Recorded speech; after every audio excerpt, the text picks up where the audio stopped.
Cioè, le date qui dell'autonomia. È scontato il motivo del mio scuotere la testa. Sento dire che Salvini mantiene le promesse, in realtà non è esattamente sempre così. Se noi torniamo all'argomento dell'autonomia, è pur vero che Salvini ha dichiarato pre-elezioni che avrebbe bloccato i migranti, e onestamente ciò che ha fatto lo posso anche condividere.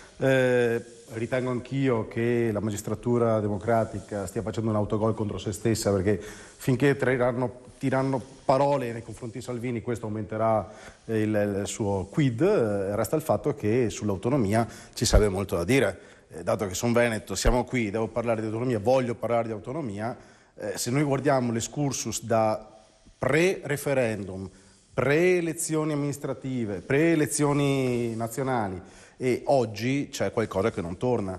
Mi ricordo un Zaia che diceva che avremmo avuto i 9/10 di residuo fiscale e 23 competenze, avremmo avuto delle date che sono andate via via scemando, abbiamo avuto un preaccordo, una prefirma con il governo Renzi, poi siamo passati oltre e ci siamo ritrovati con le elezioni, quindi bloccare tutto, e Salvini nella sua promessa ha detto con me al governo l'autonomia in 15 minuti. È una frase che ce l'ho stampata nella memoria e ce l'ho ancora il poster così. 4 dicembre 2017. Perfetto. Poi, a scusante del fatto che questo non possa essere avvenuto in 15 minuti, c'è il discorso che ha dovuto fare un accordo con i 5 Stelle. Benissimo, va bene, d'accordo. Noi contenti, tra virgolette, potenzialmente avere un governo amico, invece siamo ritrovati che sono passati il reddito di cittadinanza, uno degli argomenti di questa sera, con l'avallo di Salvini, quindi un reddito di cittadinanza che preelettoralmente, credo onestamente, che gli elettori del nord che hanno premiato il centrodestra, lungi da loro poter accettare una logica di questo genere. Salvini l'ha premiata.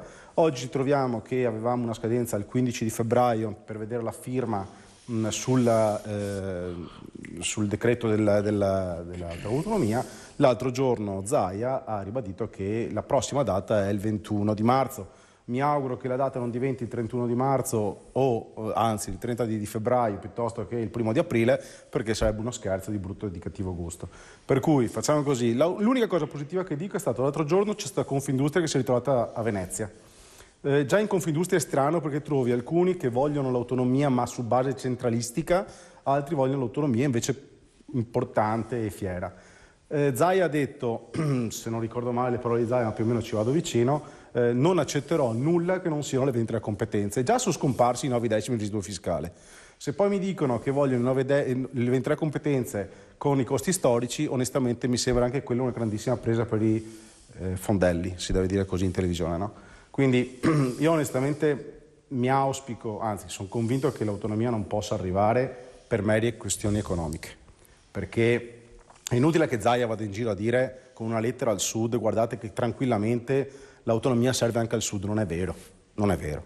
Se tu prendi i 9/10 del residuo fiscale di Veneto e Lombardia sono 70 miliardi di euro che vengono tolti da quello che è il bilancio dello Stato. Togli questo, l'Italia crolla, domani mattina.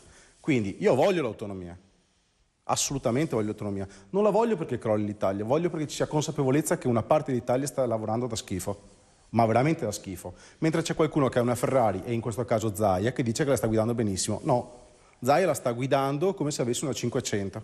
Se avesse veramente voglia di avere una Ferrari e guidare in pista, verrebbe in tutti i casi, e anche qualcuno qui alla mia destra, o ancora più a destra, alzerebbe i toni per ottenere ciò che deve essere ottenuto. Qualunque cosa non sia il 9/10 del residuo fiscale e 23 competenze è un pacco.